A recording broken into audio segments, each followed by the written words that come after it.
My name is Saeed. I am 25 years old, and I would like to tell you about the worst and most terrifying night of my life. Some people may think that horror stories are nothing but fiction, but what happened to us on what we now call Mount Terror was real, every painful detail of it. The story began on a bright summer morning when the four of us, myself, Mohammed, Khalid, and Fahad, decided to go on an exploratory trip to the mountain overlooking our village from the back. The mountain had a strange reputation among the villagers. They claimed that an evil spirit lived there, and that anyone who entered after sunset never returned. We laughed at these superstitions. After all, we were educated young men who believed only in what our senses could perceive.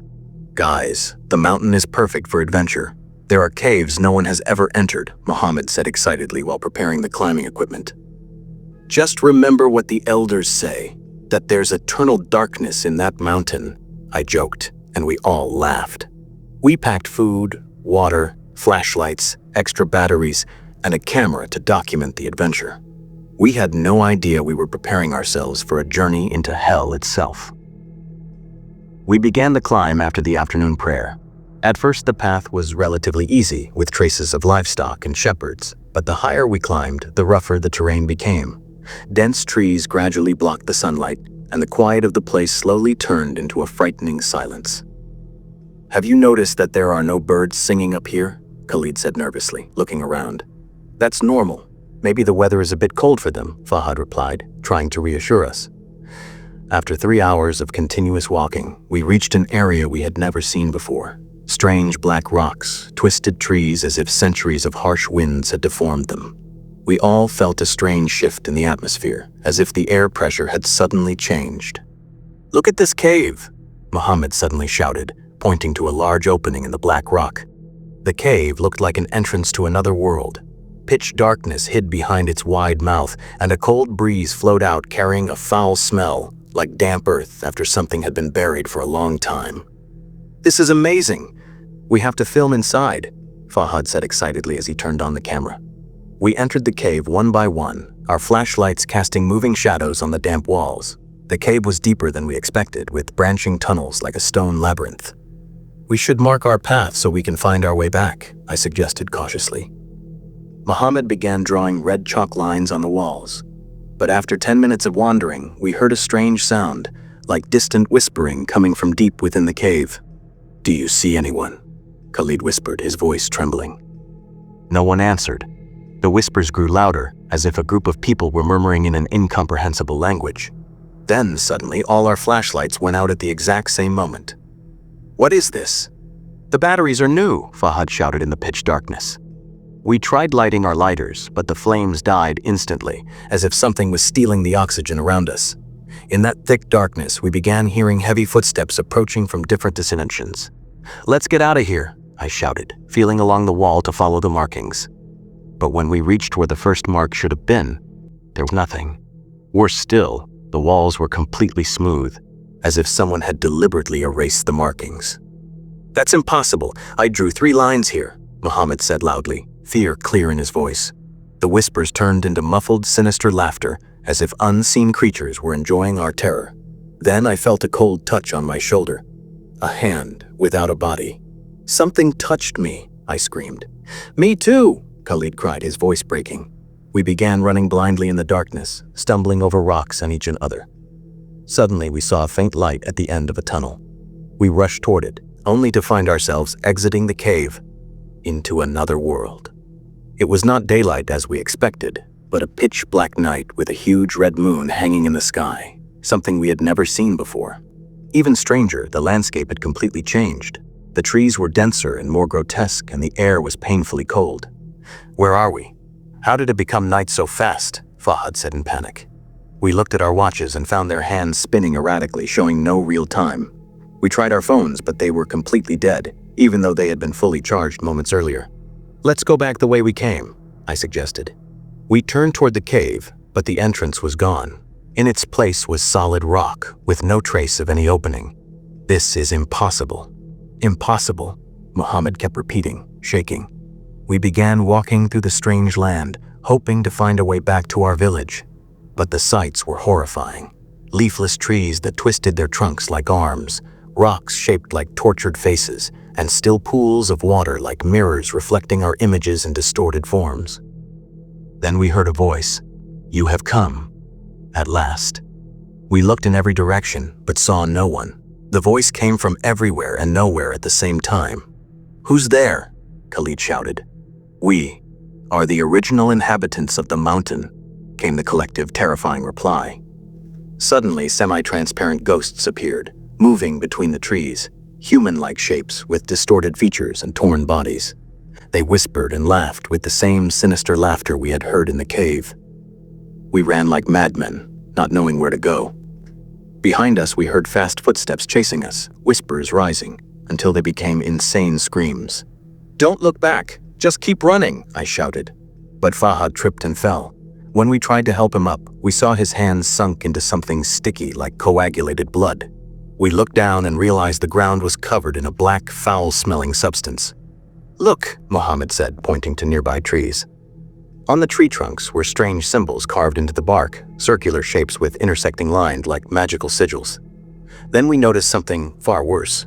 Some of the trees had knots shaped like human hands reaching out from the trunk. "This is not our world. We've crossed into another place," Khalid whispered. Suddenly we heard distant drum beats, strange and frightening. Then blue flames began appearing, floating in the air and moving in circular patterns around us. "This is our land, and you are our guests. Forever." The voices echoed again. I felt an invisible hand shove me toward one of the pools. I looked into the water and saw my reflection, but it was aging rapidly before my eyes.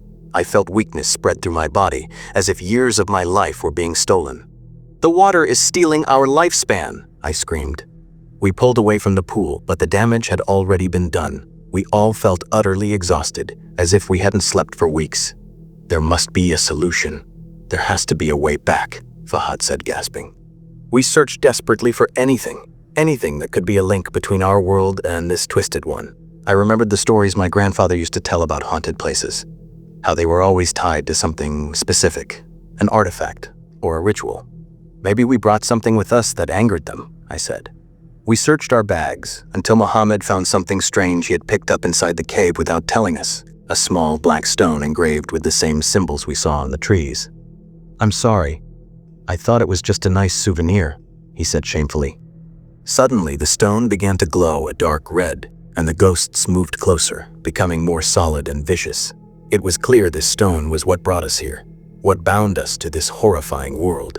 "Throw it away," Khalid shouted. But before Mohammed could, a tall figure of pure darkness appeared, wearing a long black robe, its face unseen.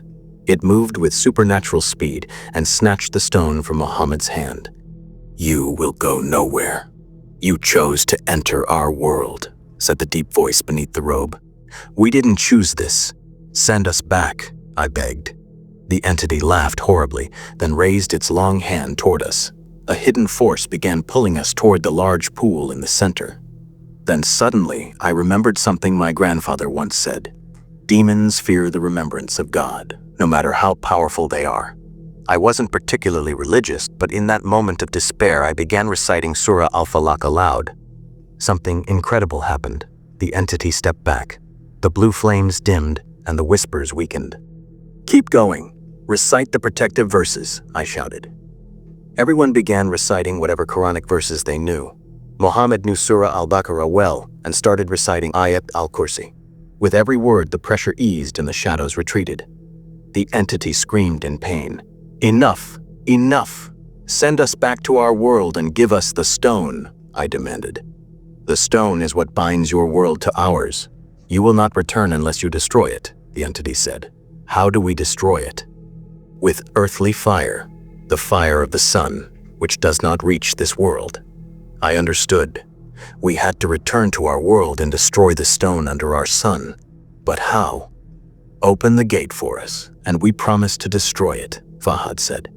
The entity hesitated, then pointed to the large pool. "This is the gate. Jump into it with the stone. But if you do not destroy it before sunset tomorrow, you will return here. Forever." We had no other choice. We grabbed the stone and jumped into the pool one by one. The water was ice cold, then darkness, then the sensation of freefall. We woke up on the floor of the same cave we had entered. The water was ice cold, then darkness, then the sensation of freefall. We woke up on the floor of the same cave we had entered, this time with daylight streaming through the entrance.